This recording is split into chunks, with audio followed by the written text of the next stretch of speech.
down from yesterday when more than 100 people had to be pulled from the ocean.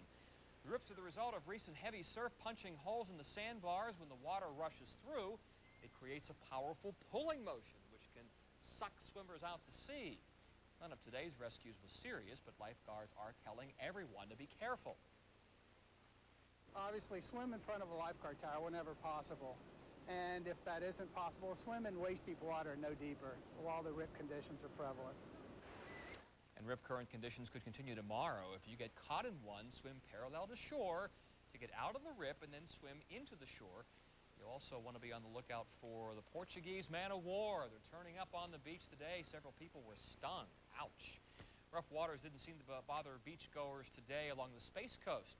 Cocoa Beach Pier's annual Beach Fest expected to attract 50,000 people this Memorial Day weekend. The event's highlights military, police, and firefighter sports. At the hotel, of course. And of course, the theme parks are doing well. Universal Studios says attendance has passed last year's Memorial Day weekend. Florida's always been a very strong market for us. We love Orlandoans. We love people from Tampa and other cities. And we do what we can to encourage them to come and spend a day with us. We've got some special deals for them. The theme parks won't release exact numbers, but they all track how many Florida residents take advantage of those deals. And they agree this is a big weekend for local tourists.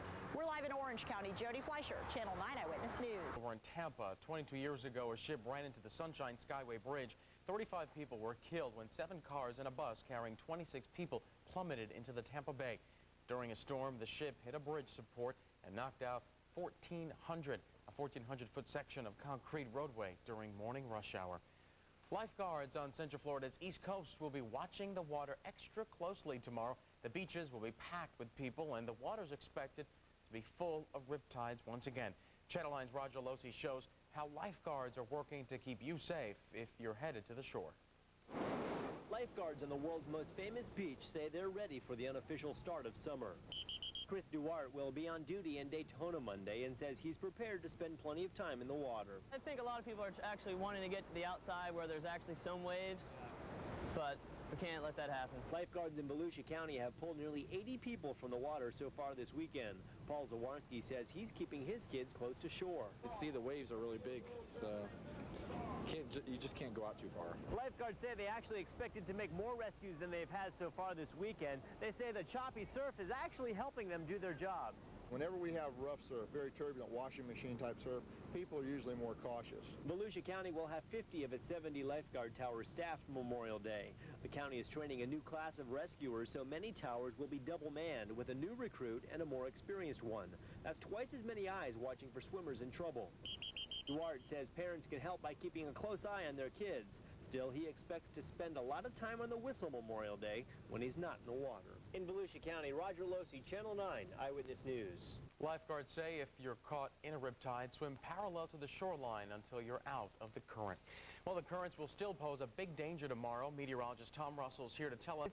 Also, dangerous rip currents. We really stress that they swim close to one of our lifeguard towers, especially the smaller kids and the families. Lifeguards made nearly 150 rescues this weekend, but fortunately, few were serious. On both fronts, the mishaps were kept to a minimum. Plenty of people, but few problems. This is, however, just one weekend, and officers are now gearing up for a long summer ahead.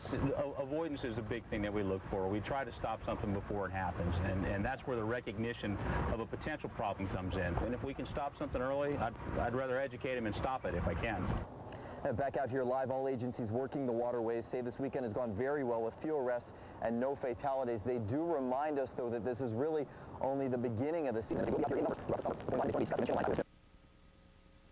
hundreds of millions of dollars, Perlman is expected to appear before a Florida District Court judge soon for his part in the alleged scheme.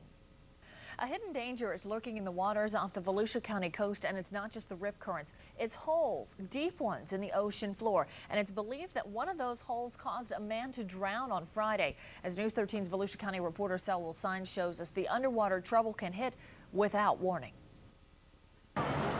Rough surf has left sandbars and holes where there were none before. What looks deceptively calm could be one misstep away from trouble. It's very dangerous, actually, because people who don't know the ocean or not aware of these phenomenons, they're getting in trouble. Lifeguards say the swimmer could be in knee-deep water 1 second, then in water that's over their head in an instant. This female swimmer is actually on a man's shoulders walking toward the sandbar. When they both get there, they'll be in waist-deep water. Unsuspecting beachgoers watch other swimmers on that sandbar and may want to get out there as well. You think you can walk all the way out there, but yet when you get halfway out there, you realize, uh-oh, it's over my head, and then you start to panic. Outside sandbar is closed to all children. No children should be on the outside sandbar. Beach Patrol says the problem is worse for small children who can easily become too tired of swimming before they realize the trouble they're in. This woman swam to the sandbar. You do get tired, and I think I'm not a novice swimmer, so. Yeah. What do you think when you see all these little kids who try to make it out there, though? Oh, they shouldn't. I don't think that's a good thing. Why? They could be hurt. They could be pulled in. Beach Patrol says there are still far too many rip currents in this part of the beach, which can be another hazard as well.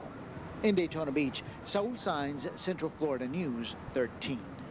The Beach Patrol believes an 80-year-old swimmer drowned when he stepped into a deep underwater hole near Bethune Beach. Lifeguards say they rescued about 56 people throughout the day Sunday as a result of either those caught in underwater holes or in rip currents. They're urging people, as always, to swim near lifeguards when you head to the beach.